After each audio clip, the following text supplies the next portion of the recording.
So Sharon, we're going to talk about motivation today. What is motivation? Motivation. Well, isn't it? It's an interesting word because people are like, if I was just motivated, it would be the answer to everything. I'd be able to change my behavior. I'd be able to go for the run, but I'm just not motivated. I'm just not motivated. So motivation is this drive, isn't it? It's like a drive behind what we do. It's kind of the energy. It's the motive. If we're motivated, then we want to do something. What do you think? Yeah. Yeah, I think you summed it up really well.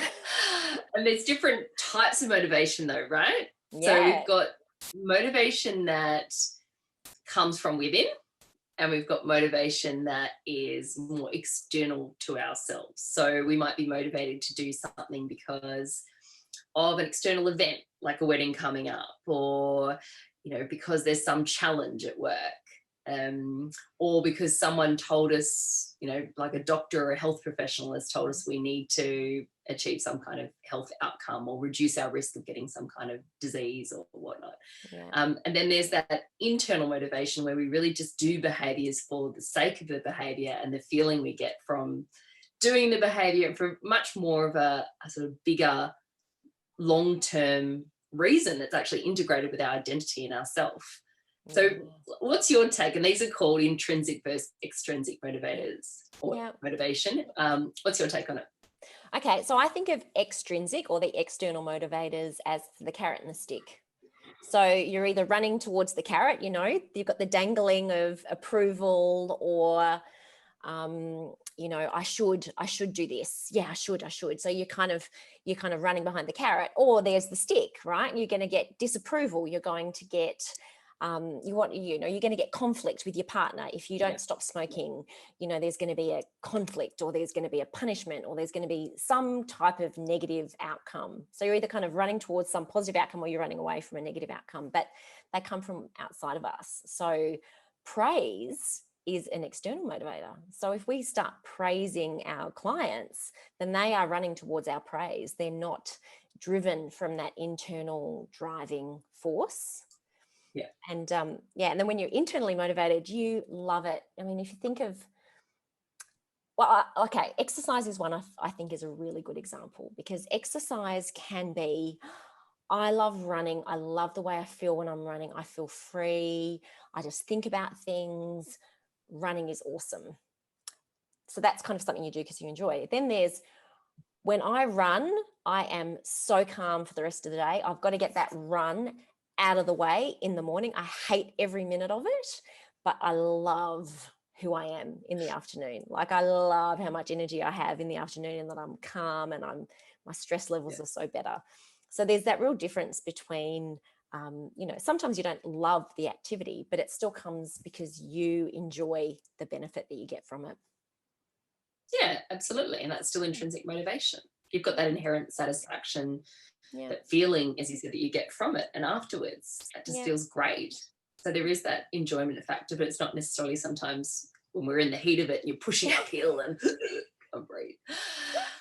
No, it's a really good example. And the thing is, though, I guess if someone was starting to run, that it may take them a while to get to that point. So they actually might move through extrinsic motivation or external motivation to get to that point.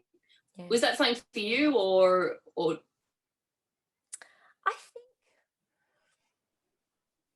think, definitely. I mean, how many people do you know that start an exercise regime for some reason that's outside of them? A friend asks them to join, or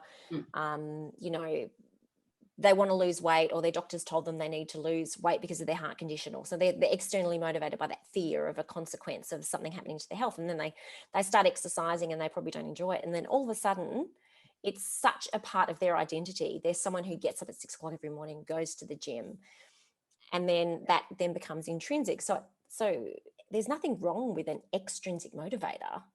I mean, and sometimes that's what gets the momentum going. Yeah. But it's what keeps it going is the moving it across to intrinsic. Yeah.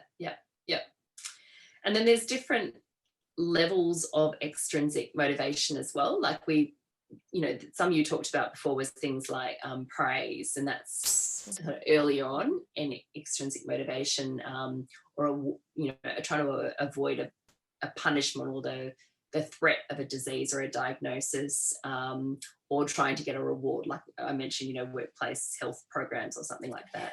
And then people kind of move forward and they start, as you said, with doing an activity, they start feeling like, okay, well, I'm kind of valuing this activity and I'm enjoying the run with the friends, or the exercise with the friends. I'm actually enjoying achieving this goal.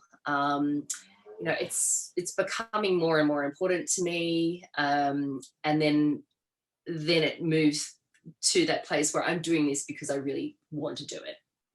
And it feels great and I'm getting this satisfaction and enjoyment. So there is that process when people move through too, with extrinsic before it becomes intrinsic. Yeah. And I found that part of our role as health coaches can be to connect them to that. Like, did you notice how much better you felt? Did you notice, or have you noticed? What have you noticed about your energy levels? What have you noticed about the way you're sleeping?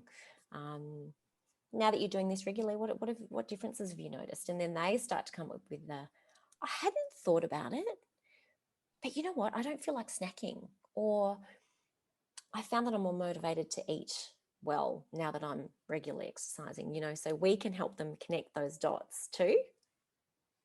Yeah, absolutely. That's our role, to help people realize that. And as you said, connect the dots and progress through until they reach that point.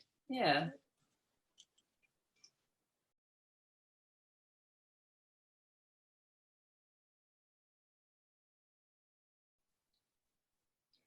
Okay, so change talk versus sustain talk. We talk about these two concepts a lot, and I think it'd be really, really great to really explain what they are and how we use them. Yeah, it's pretty simple. Change talk is simply that, like reasons for change. When someone's expressing why they want to change, how they could change, all the ways, pretty much why behavior change is possible. Sustain talk is the opposite. It's all the reasons for staying the same, why someone can't change. So literally it's like sustain talk is, actually change talk is, I'd love to exercise. That's change talk. However, I don't seem to have the time. That's sustain talk. I have a lot of things going on in my life right now, sustain talk. And I can't think of what to do. Like, I don't even have ideas of what I could do to exercise. So we started off with one change talk statement, and then we ended with a lot of sustain talk. How would you describe the difference in them, Sharon, or what they are? I think you described them really, really well. I think for me, it was learning to listen for those little nuggets, because they talk a lot about why they can't and why it's too hard, and I've got so much going on, and but then you just get that little moment. It's like this little glimmer of light that shines through that says, it's important to me, but so it's important to you. So tell me about that. Why is it important to you? So that then you grab that little glimmer of light, that little hook, motivational hook, and then you told me it was, what makes you say it's important to you? Or, I know I should. Oh, you say, you should. So tell me about that. So it gives you that amongst that sort of river of all the reasons to stay the same, you can pick it out, and then you can start to explore that with them and build on it and make it stronger. Yeah, absolutely. I think the other thing, I was just listening to you talk then, and I thought, I remember when I learned this concept, it was really, I felt so much lighter, and I just understood much more once I learned this, because before I would call sustain talk excuses, and I would get really frustrated with people saying why they couldn't, or why things were getting in the way, or I'd just be like, but once I actually understood that if someone's ambivalent, if they haven't changed yet or they're deciding to change, they're literally just weighing up the reasons. Sustain talk is just simply the reasons for why they haven't changed yet, or why they're still staying the same, or why they think they can't change, or why it's not important to change. And I just suddenly understood that there's that balance going on for people. And once I understood that balance, and instead of, I don't look for those statements as excuses now, I just look at them like sustained talk. And like what you said, and I look for the change talk, which is all those statements that, that are going to motivate them to move forward. And as you said, reflect them and help someone create more change talk by using effective questioning. It made like my role as a health practitioner easier, more effective. And I felt I wasn't frustrated with my clients anymore. I just understood where they were coming from. Like, all right, okay, I get it. Yeah, you're just weighing up, this change and sustained talk at the moment. Yeah. And it's funny how we can be a little bit terrified of this sustained talk when you first start out. Like, I don't want to talk about all the reasons that it's hard for you, because let's not talk anymore about that. Let's just pretend that doesn't exist. But that's actually not helpful either. So if someone says, "No, I'm never going to do that because, my life's too busy," or whatever they say, then, okay, tell me about that. Tell me about what's going on for you. Yeah. Not like, I don't want to hear about that. Let's just focus on the good stuff. Like, you kind of need to understand both. Tell me about that. And that builds a great connection too. Yeah. Tell me why you love eating sugar at nighttime.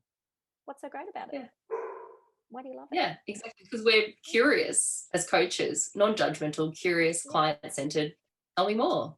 Yeah, I want to understand what's going on for you. Yeah. Because if you understand what's driving them to drink the wine or to eat the chocolate in the first place, then you've got more depth to work with anyway. Yeah, exactly. Yeah. We hope you've enjoyed these videos. We offer accredited training courses in behaviour change to help you upskill in behaviour change tools and strategies, to become a behaviour change and habit change specialist, or to become accredited with the Health Coaching Association of Australia and New Zealand, so you can become insured and practice as a health coach in Australia or New Zealand.